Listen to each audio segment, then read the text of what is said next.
கலியுக கடவுள் கந்தன் அப்படின்னு சொல்லுவா இல்லையா? ஸோ வந்த வினையும் வருகின்ற வல்வினையும் கந்தனென்று சொல்லின் கலங்கி நிற்குமே அப்படின்னு சொல்லுவா. அதாவது எத்தனை பிரச்சனைகள் வந்தாலும் முருகா, கந்தா, கதிர்வேலா, கடம்பா அப்படின்னு சொல்லியாச்சுனாங்க கண்டிப்பாக அந்த பிரச்சனையுடைய தன்மை கண்டிப்பாக நமக்கு குறையும்.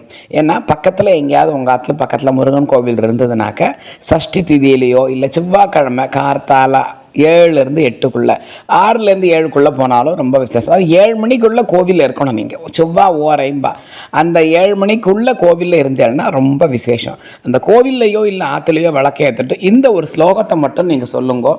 வேலுண்டு வினையில்லை, மயிலுண்டு பயமில்லை, குகுனுண்டு குறையில்லை, கந்தனுண்டு கவலை இல்லை. இதை நீங்கள் ஒரு நாளைக்கு எத்தனை தடவை சொல்ல முடியுமோ அத்தனை தடவை சொல்லுங்க. முதல்ல சொல்லும் பொழுது ஆற்றுல விளக்கேற்றி வச்சுட்டு செவ்வாய்க்கிழமை ஆகிட்டு ஆரம்பிங்கோ. கண்டிப்பான முறையில் நல்லது மட்டுமே நடக்கும்.